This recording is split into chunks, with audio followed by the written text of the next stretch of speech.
Bio je zimski period i padao je sneg. Sa devojkom sam otišao kod njenih roditelja, gde smo planirali ostati nekoliko dana. Roditelji su živeli u udaljenom planinskom gradiću i vožnja do tog mesta je trajala par sati. U toku ručka zazvonio mi je telefon i morao sam se sutradan vratiti na posao, tako da smo odlučili da je vreme da krenemo kući. Izgledalo je da sneg nije toliko napadao i da ćemo se bezbedno vratiti kući. Ali, planina je uvek nepredvidiva i tamo se stvari mogu vrlo brzo promeniti.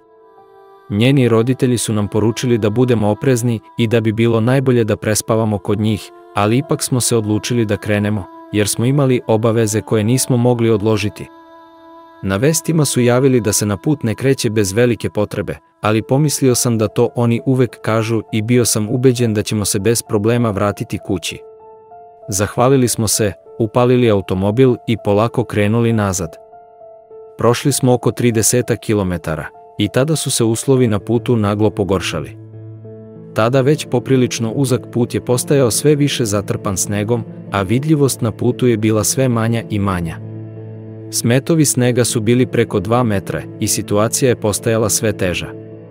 Devojka mi je rekla da zaustavim auto, ali zbog loše vidljivosti nismo smeli ostaviti auto na sred puta, a i auto bi u tom slučaju vrlo brzo bilo zatrpano snegom.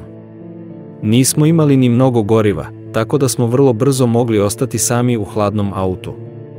Izašao sam iz auta kako bih brzo proverio put ispred nas, kao i da li se možda nalazi neka pumpa ili možda neka kuća.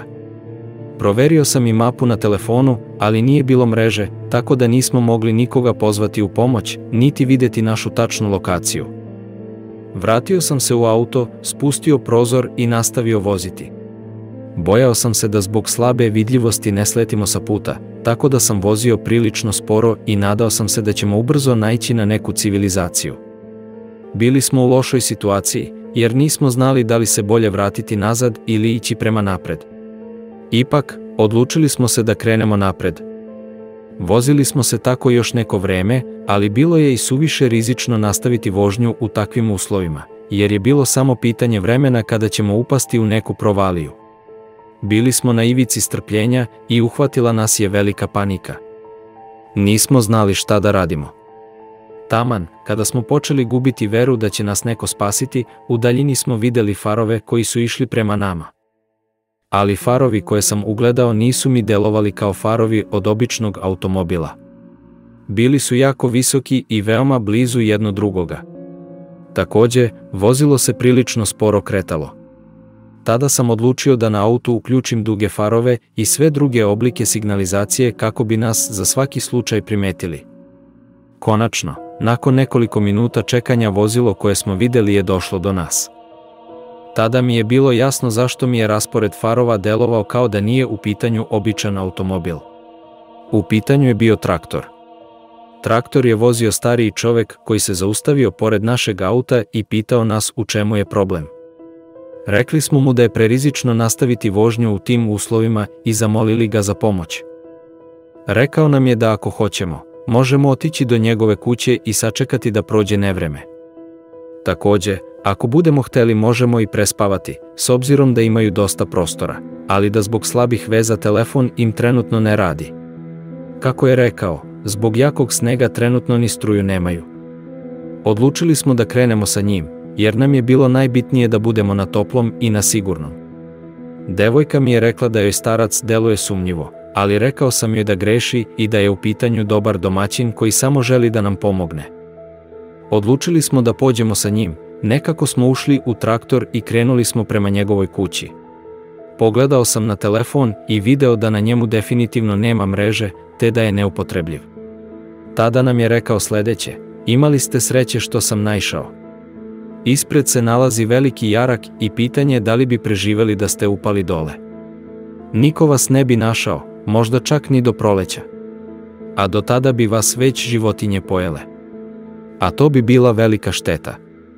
Zatim se jezivo nasmešio i pogledao u nas. Nije nam bilo prijatno posle toga što smo čuli i jedva smo čekali da se vožnja što pre završi. Uskoro smo došli i videli smo veliku seosku kuću sa štalom koja se iza nalazila. bili su veliki nanosi snega i učinilo mi se da sam video još nekoliko većih objekata iza kuće. Čovek koji nas je našao bio je poprilično star i mislio sam da verovatno ima pomoć dece ili nekoga drugog. Pitao sam ga za te informacije, ali samo je kratko odgovarao i nije želeo da diskutujemo na tu temu. Zatim nas je uveo u kuću. Jedna mlada žena nas je dočekala na vratima i dok smo se upoznavali nije skidala osmeh sa svog lica. To je delovalo dosta čudno, ali pomislio sam da su ovde ljudi takvi i da im je drago što smo došli, s obzirom da im verovatno nije dolazilo mnogo ljudi. Primetio sam takođe da su vrata blindirana i veoma zaštićena, a i to je delovalo dosta čudno, s obzirom da je kuća bila zabačena i da nigde u blizini nisam video nikoga. Ali, ovde verovatno vode računa o svemu, pa tako im je i bezbednost na prvom mestu. Kuća je bila stara, osetio se duvanski dim, a i razni drugi mirisi koji su se osetili nisu bili nimalo prijatni. Mislio sam da je to zbog toga što mnogo rade, tako da se nisam previše obazirao na to. Mlada žena koja nas je dočekala, bila je njegova ćerka. Nakon što smo ušli, zaključala je vrata i veliki ključ tiho je ugurala u svoj džep, a zatim nas je posmatrala sa svojim čudnim i neprirodnim osmehom. Zatim nam je rekla da uđemo u jednu prostoriju i da se raskomotimo. Kada smo ušli, iznenadio sam se jer sam video grupicu ljudi koja sedi po celoj prostoriji, kao i po podu. Setio sam se da je starac rekao kako imaju dosta prostora, a ovde su ljudi bukvalno ležali jedni preko drugih. Ali bez obzira na sve, bilo nam je lakše zato što nismo bili sami i dosta ljudi se nalazilo u istoj situaciji kao i mi. Starac nam je rekao kako je sve ove ljude našao kao i nas, zavejane u snegu i kako voli da pomaže ljudima u nevolji. To je zaista delovalo lepo od njega i na trenutak smo se opustili. Jedna žena sa mladim detetom je ustala i zagrlila starca, govoreći kako je on njihov anđeo čuvar. Starac se nasmešio i pokazao svoje prljave žute zube. Upoznali smo se sa ljudima koji su bili sa nama u prostoriji i zatim smo neformalno ćaskali o raznim temama. Ljudi su se našli u istom problemu kao i mi i starac ih je na isti način izvukao, baš kao i nas. Shvatio sam da su neki ljudi tu već par dana i to me je jako iznenadilo. Onda mi je prošlo kroz glavu da nijedno njihovo auto nismo videli usput, a takođe nije bilo auta ni ispred njihove kuće. Taman kada sam hteo nekoga da pitam za auta, poslužila nas je njegova ćerka koja je donela topal čaj i rekla nam da ga popijemo kako bi se ugrejali. Svako od nas je popio čaj i domaćin je rekao da je vreme za spavanje. Ugasili su upaljene sveće u prostoriji i legli smo svi da spavamo. Iako sam mislio da nećemo tako lako zaspati, s obzirom da je bilo jako neudobno i da su ljudi spavali po podu, vrlo brzo sam utonuo u san. Mislio sam da sam samo paranoičan i da će ujutru stvari biti kristalno jasne. Na trenutke u toku noći sam se budio i pomislio da čujem razne zvukove, ali kao da nisam mogao dići glavu i pogledati šta se dešava. Iz nekog razloga glava je sama padala i mislio sam da imam neku groznicu.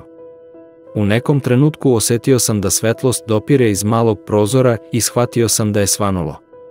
Pogledao sam oko sebe i video da smo u prostoriji samo moja devojka i ja.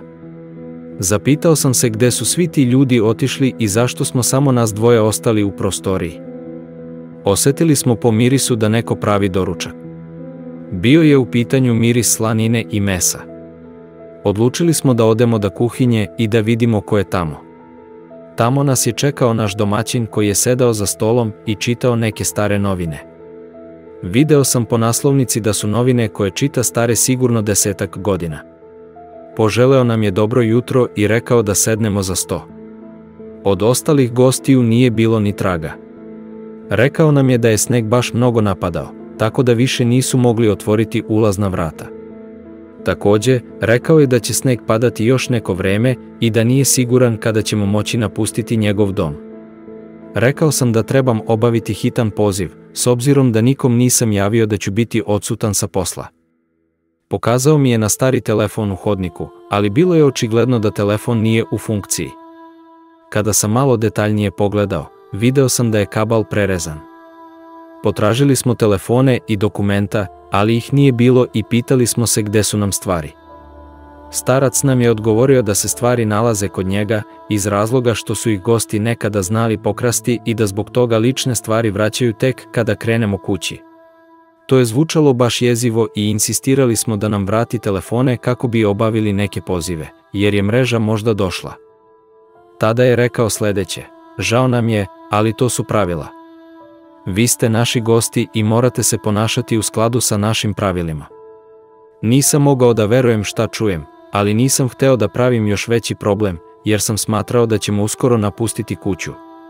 Pitao sam za ostale goste, ali on je odmah prebacio temu na nešto drugo i pravio se kao da me nije čuo. Zapitao sam se i kako je moguće da ništa nismo čuli tokom noći, čak ni goste koji su napustili prostoriju, a takođe nismo osetili nikada nam je neko od njih odneo stvari. Možda je nešto bilo u tom čaju koji su nam dali da popijemo. Opet sam mislio da preterujem i da ljude koji su nam verovatno spasili život bez razloga optužujem. Jednostavno, takav je njihov mentalitet. Samo se razlikuju od nas. Bili smo mnogo gladni s obzirom da dugo vremena ništa nismo pojeli i pitao sam ga možemo li nešto pojesti.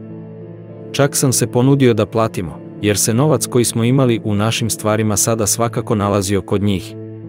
Rekli su nam da nema potrebe i da su za nas pripremili nešto specijalno. Tada je pozvonio neko staro zvonce i njegova ćerka je počela iznositi tanjire. Opet je imala taj neprirodni osmeh na sebi. Kao da je bila naterana na to, ali opet sam pomislio da previše gledam horor filmove. Tada nam je starac rekao sa podsmehom na svom licu: ovo su vam svinjski odresci i specijalno su pripremljeni samo za vas. Jutro sam morao zaklati nekoliko svinja da bi vi sada jeli sveže meso. Pokazao je svojoj ćerki da obriše krv koja je izlazila iz ostave. Bilo je zaista mnogo krvi, ali takav je život na selu, zar ne? Uprkos koliko je sve postalo jezivo, bili smo mnogo gladni, tako da smo počeli jesti. U sredini tanjira bilo je krvi i pitao sam se da li je odrezak dovoljno pečen. U toku jela, rekao nam je da su odresci pripremljeni na tradicionalni način i da je to specijalitet kraja u kome žive. S obzirom da smo bili mnogo gladni, nismo razmišljali o svemu tome i sve smo pojeli. Zatim nam je rekao sledeće: znate kako, izašli smo vam u susret i možete još danas boraviti ovde besplatno. Svaki sledeći dan morat ćete platiti, ali ne u novcu. Platit ćete tako što ćete nam pomoći na farmi. Imamo mnogo stoke, a svaka pomoć nam je dobrodošla. Posao nije težak, radit ćete samo par sati dnevno. Iako je zvučalo čudno, složio sam se da pomognem, jer sam već ranije video da je u pitanju velika farma. Par sati rada za besplatan boravak i hranu mi se učinio kao pravičan. Iako, način na koji je to tražio nije bio nimalo prijatan. Pitao sam ga šta tačno treba raditi, rekao je da se ubacuje seno, hrani stoka i ponovio da posao nije težak. Dobro, ionako nemamo internet i kablovsku televiziju. Samo me pogledao čudno, kao da nije razumeo o čemu pričam. Pitao sam ga kako ćemo izaći do farme ako je sneg zavejao vrata i ne može se izaći. Rekao je da se u podrumu nalaze vrata koja kroz tunel vode do ambara i kako je sve to povezano tunelima. Takođe, rekao je kako je sve to izgradio baš u slučaju ovakvih situacija. Taj dan je prošao poprilično dosadno. Starac me nije zvao da mu pomognem oko posla i pretpostavljao sam da će to verovatno učiniti sutra. Barem nam je bilo toplo i jeli smo svinjske odreske koji su imali jako čudan ukus. Otišli smo rano na spavanje, ali iako su bili komforniji uslovi nismo mogli zaspati. Jednostavno, naslućivali smo da se u ovoj kući dešava nešto čudno, ali nismo mogli zaključiti šta. Pred spavanje opet su nam doneli čaj i rekli su da ga popijemo i odemo na spavanje. Međutim, ovaj put smo odlučili da ga ne popijemo, jer nismo bili sigurni da li se u čaju nalazi nešto od čega nam se jako spava. Krišom smo ga prosuli i vratili im prazne šolje, zahvalili se i poželeli im laku noć. Nekad oko ponoći, odlučio sam da probam otvoriti glavna vrata koja vode vani, nameravao sam da proverim da li je sneg toliko zapadao kao što govore. Pomislio sam da su verovatno i ostali gosti to isto uradili, baš iz razloga da su osetili da nešto sa njima nije kako treba. Verovatno su napustili kuću, otišli do svojih automobila i napustili ovo mesto. Jutro sam video gde su ostavili ključ, uzeo ga i pokušao sam otvoriti vrata što sam tiše mogao. Okrenuo sam kvaku i probao gurnuti vrata težinom svoga tela. Međutim, vrata se nisu pomerala. Ali nije delovalo kao da vrata blokira sneg na drugoj strani. Više je delovalo kao da je u pitanju brava. Ali neka brava kojoj se može pristupiti samo s polja. Da je bio sneg u pitanju, verovatno bi se vrata barem malo pomerila. Vratio sam se i rekao devojci da mislim da smo zaključani s polja. Nije mogla verovati šta čuje, a zatim je počela plakati. Rekao sam joj da se smiri i da ćemo večeras napustiti ovu užasnu kuću. S obzirom da se mali prozor nalazio u našoj prostoriji, ali veoma visoko, odlučili smo da nekako pogledamo kroz njega, kako bi vidjeli da li je stvarno sneg toliko zapadao. Pomogao sam joj da se popenje i da razgleda okolo. Ali, čim se popela da pogleda, vrisnula je i rekla kako je vidjela nečije lice kako nas posmatra. Nije bio starac, ali definitivno nas je neko posmatrao s polja. To je zvučalo užasno i više nismo imali šta da čekamo. Morali smo pronaći izlaz vani.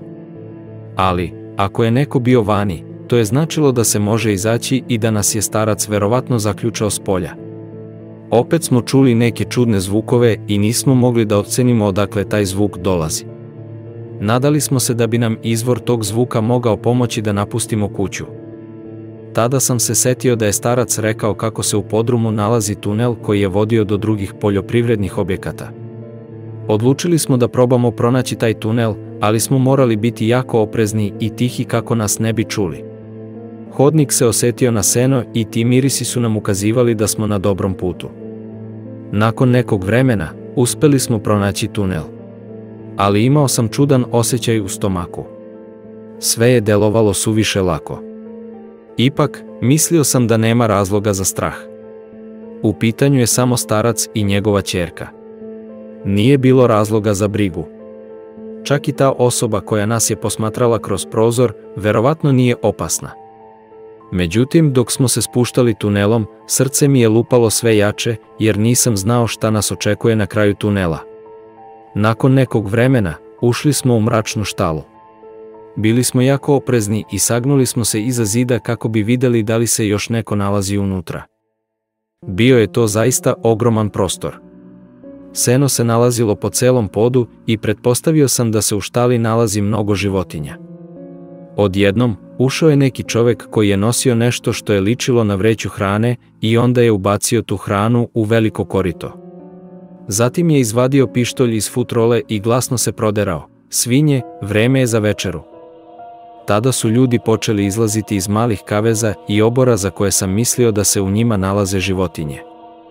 Nismo mogli da verujemo šta vidimo. Umesto krava i svinja izlazili su uplakani ljudi. Zaista neverovatan prizor. Tada nam je prošlo kroz glavu da su svinjski odresci koje smo jeli zapravo ljudi. Bilo nam je muka i hteli smo da povratimo. Setili smo se da nam je starac rekao kako je ovde život jeftiniji i da meso koje jedu ne kupuju po raznim tržnim centrima. Sve vreme nam se smejao u lice dok je to pričao. Skupljao je ljude pored puta, a zatim ih je jeo. Očigledno nam je bilo da je ovde reč o kanibalistima. Ali, da li su samo naivni starac i njegova ćerka bili zaduženi za tu farmu? Mislim da ne, s obzirom da je dosta mladih ljudi radilo u štali. Pitao sam se da li su to njegovi sinovi ili su ovi ljudi članovi sekte ili nekog tajnog društva. Zatim su radnici napustili štalu i pomislili smo da je sada naša šansa da pobegnemo. Ali tada smo napravili veliku grešku. Zatočeni ljudi počeli su nas dozivati i moliti da im pomognemo.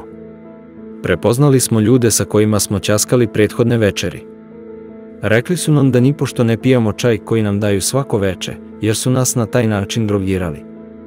Ali, to je bila greška, jer su radnici iz štale čuli galamu i odlučili su da se vrate kako bi sve proverili. Čuli smo korake i u tom trenutku smo odlučili da otvorimo druga vrata. Tada smo shvatili da se nalazimo u klaonici. Bilo je mračno i videli smo da se nešto nalazi na podu. Kada smo bolje pogledali, shvatili smo da se na podu nalaze kosti i ostaci ljudskih delova tela.